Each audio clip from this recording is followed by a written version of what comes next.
Real মাদ্রিদের প্রতিপক্ষ যারা সেই আর্সেনাল, তারা পয়েন্ট হারিয়েছে ইংলিশ প্রিমিয়ার লিগে এভারটনের সাথে ম্যাচটা ড্র করে। এই ম্যাচেও হয়েছে পেনাল্টি নিয়ে রয়েছে বিতর্ক, যদিও একেবারে শুরুতে লিয়ান্ড্রো ট্রসার্ড তার গোলে এগিয়ে গিয়েছিল আর্সেনাল, তবে দিয়াই 49 মিনিটে তার পেনাল্টি থেকে গোল। এই ম্যাচে মানে লিভারপুলকেই আসলে তাদের মার্সিসাইড ডার্বির দলটা এভারটন সবচেয়ে বড় উপহারটা দিয়ে দিল, সেটা আসলে বলতে হয়। যদিও এই পেনাল্টি নিয়ে ম্যাচের শেষে মিকেল আর্তেতা বলেছেন তিনি তার 15 বার তিনি ওই ইনসিডেন্টটা দেখেছেন, তার কাছে ক্লিয়ার কাট মনে হয়েছে এটা আসলে পেনাল্টি ছিল না, লুইসের যেটা আসলে পেনাল্টি কল করা হয়েছিল।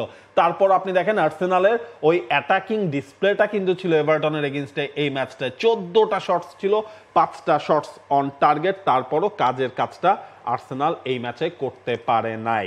ধরেন শনিবার বিকাল 5:30টায় ম্যাচ, এমনিতেই একটা অড টাইম থাকে শনিবার যখন এই ম্যাচগুলো শুরু হয়, আবার তো 1 ঘন্টা টাইম স্লট ফেরত এসছে, which is good for us যারা রাতে আমরা খেলা দেখি। রাতে একটাই খেলা দেখাটা দুইটার চেয়ে ভালো একদিক থেকে, কিন্তু আর্সেনাল এভারটনের ম্যাচটা দেখাটা একটু পেইনফুল ছিল, কারণ যেই গতিতে যেই ধারায় এগিয়েছে আর্সেনালের ম্যাচ টেম্পোটা, এখন সাকা ফিরেছেন বলে মোটামুটি আপনি এক্সপেক্ট করতে পারেন যে আর্সেনালের সাকা ফিরেছেন, কিন্তু গ্যাব্রিয়েল মাগালেস তো ছিটকে গেছে, যে জিনিসটা হচ্ছে বারবার আর্সেনালের জন্য এটা একটা বড় ধাক্কা। গ্যাব্রিয়েলকে হয়তো পাওয়া যেতে নাও পারে, সেক্ষেত্রে আবারও ব্যাকলাইনে একটা পরিবর্তন আসবে। কিভিওর গতকালকে শুরু করেছিল, মাইলস লুইস কেলি, এবং মাইলস লুইস কেলি কিন্তু বারবার আর্সেনালকে বিপদে ফেলছেন। মানে Myles Lewis Kelly has been phenomenal আর্সেনালের জন্য, ইংল্যান্ডের হয়ে ডেবিউ পেয়েছেন, কিন্তু আর্সেনাল হয়ে 2টা লাল কার্ডও দেখেছেন অলরেডি। গতকালকে পেনাল্টিটা কনসিড করলেন, সেটা পেনাল্টি হয়েছে কি হয় না সেটা অন্য হিসাব।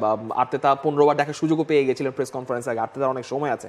কিন্তু কথা হচ্ছে যে আর্সেনালের মাথায় আসলে রিয়াল মাদ্রিদ ঢুকে আছে, কারণ আর্সেনালের এই ম্যাচটার আগে যখন প্রেস কনফারেন্স হচ্ছে তখন রিয়াল মাদ্রিদ কিন্তু অতিরিক্ত প্রশ্নের উত্তর তিনি দিয়েছেন যে রিয়াল মাদ্রিদের জন্য আমরা প্রস্তুত আছি, রিয়াল মাদ্রিদের জন্য আমরা দেখে নেব, এরকম একটা ব্যাপার।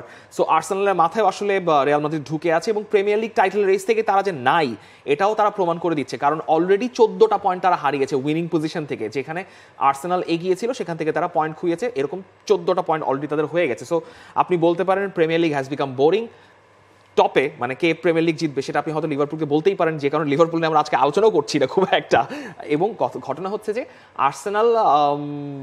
আর্সেনালের পক্ষে সম্ভব না, আর্সেনালের পক্ষে আসলে অসম্ভবই হয়ে গেছে, কারণ লিভারপুল তারা আর্সেনালের থেকে 11 পয়েন্ট এগিয়ে রয়েছে, একটা ম্যাচ কম খেলে। লিভারপুলের আজকে রাতে ম্যাচ রয়েছে, তবে তার আগে প্রিমিয়ার লিগের যে পয়েন্ট টেবিল সেটা দেখলে আমরা বুঝতে পারবো। লিভারপুল 73 পয়েন্ট, তাদের 62 পয়েন্ট রয়েছে আর্সেনালের। নটিংহ্যাম ফরেস্ট তাদের পয়েন্ট 57, চেলসি আজকে রাতে তাদেরও ম্যাচ রয়েছে, চেলসির পয়েন্ট 52, ম্যানচেস্টার সিটি তাদেরও ম্যাচ রয়েছে আজকে রাতে 51 পয়েন্ট সিটির ঝুলিতে রয়েছে। তার মানে হচ্ছে গিয়ে আপনার আর্সেনালের লিভারপুলের ম্যাচ বাকি রয়েছে 8টা।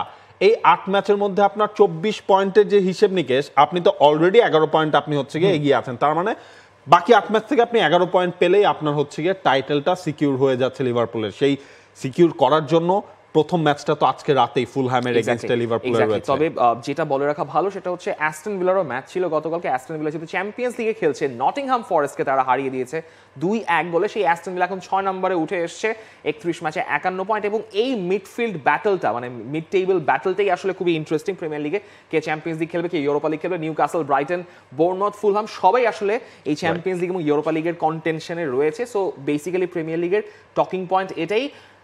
For more updates, subscribe to our YouTube channel and click on the bell icon. Follow us on Facebook and Instagram. Download T-Sports app to enjoy exciting games and highlights. Visit tsports.com.